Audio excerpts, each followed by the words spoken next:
morning. So I'll talk a little bit about.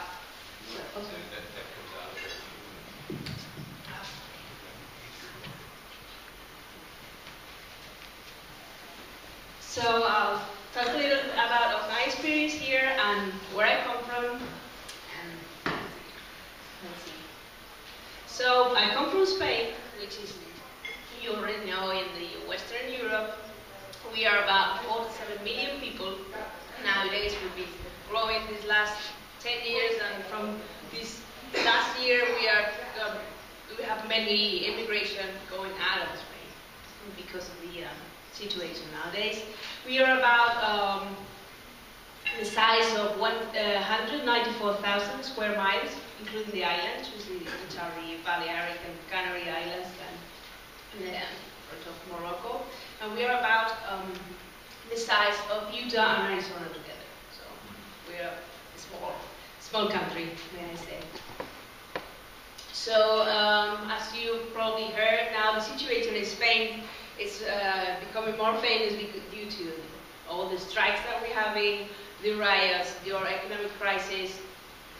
It's really a big problem in Spain, and that's usually what you probably have heard.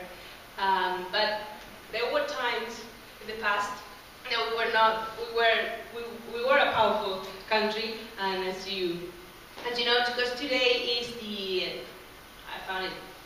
today is the 12th of October, and then 12th of October in 1492 it was the landing of Christopher Columbus in America. Today is a holiday, official holiday in Spain. So I found it funny that today exactly is 520 years since it happened, and there was good times. But in more recent times, we have been not that bad, at least in the sports. we won the World Championship, and that was a big thing in Spain. And in the Olympics, we didn't do bad either, but you know who won the gold medal in basketball, right? Regarding your national health system, which is quite different from yours here, we have coverage for all citizens and foreigners who are living in Spain, and the national health system is quite complicated, but mostly we are dividing the country, as you can see in the bottom map, in 17 communities. Each one has a different system, but more or less you have everything covered in a way. We are around 200,000 physicians. We are almost half and half females and males. And this is my hospital. This is, as you can see, this is a small hospital. It was built in 1877, so it's like a very old building. It was an old orphanage, and it became a hospital afterwards. And we have almost all of the, it's only pediatric hospital. We don't have adults in it.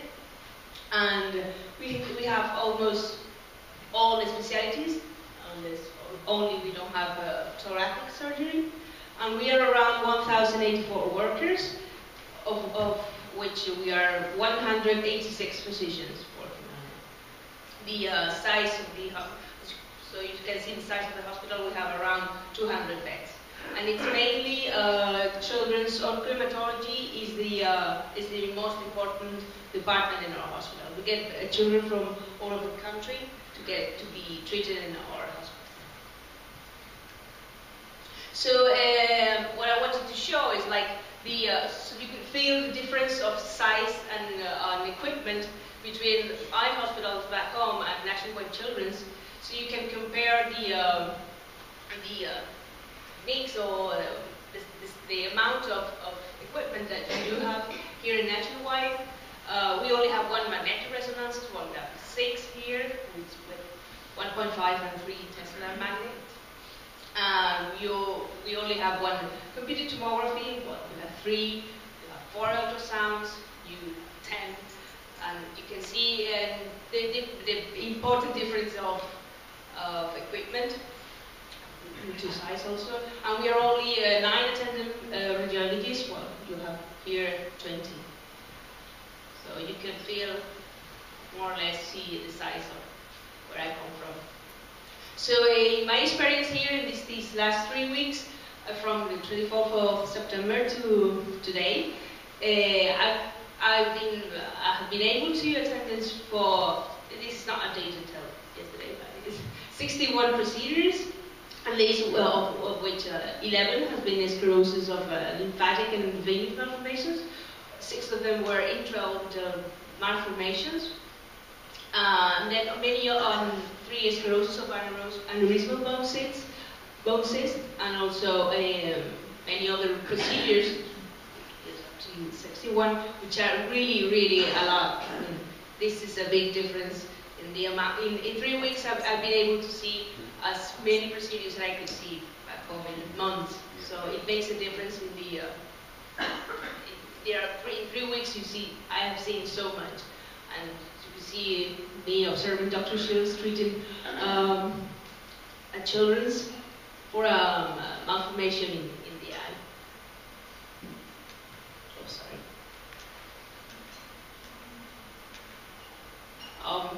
During this time, I've been able to learn all these, not only the techniques, but also the material and exactly what to use in every case, how to mixture these drugs to treat people.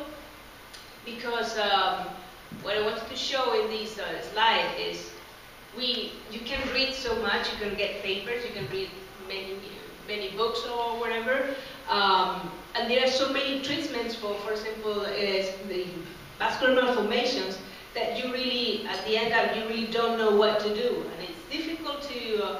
Despite you read it, it's difficult to put it into practice if you haven't seen it treated in real person. So it's kind of you can read the recipe, but it's good to see how things are done. I mean, it makes a real difference to see it in real life, to be an observer of Dr. Shields while he's treating, and so it makes a important difference.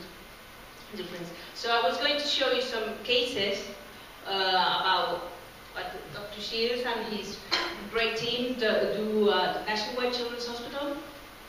Like, for example, this case of a 14-year-old girl with a mass in left eye that you can see how it pushes his eyeball and makes deformation there. This big cystic mass that you can see there, which is also painful and terrible for the patient. So what he does is, here you can see also the eyeball. This is an ultrasound picture. I'm sorry, the previous one was CT and MRI and magnetic resonance. This is ultrasound, where you can see this big black ball, which is the eye. I mean, we see it big, but it's, it's so small. And then you see just next to it, you can see this big black mass, which is the cyst that pushes the eyeball out of the orbit. So he's able, with his hands, to put a needle inside this cyst, and afterwards to put a catheter that you can see in the right side of the slide where you have the X-rays. This is the needle inside the cyst, and then he's able to put a catheter inside that cyst, which goes directly through his eyelid, which is a bit scary. But and then he can inject contrast. He fills all the cyst with contrast to be sure that this is a lymphatic malformation, that it hasn't got veins that go outside of the malformation, and then he's able to put these products and sclerosant agents, so it may get shrunken in a treatment. And so what is good of having looked at these cases in real life instead of reading is to know how to manage every procedure, and you get so many tricks, and it makes such a big difference to know not only the mixture of drugs, treating, you have to mix with some drugs and air to make a foam and arrange.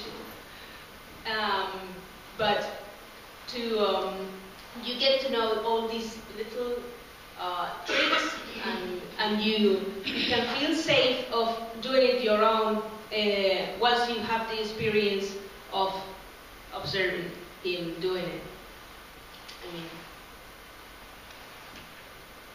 So this is another case. This is a 7-year-old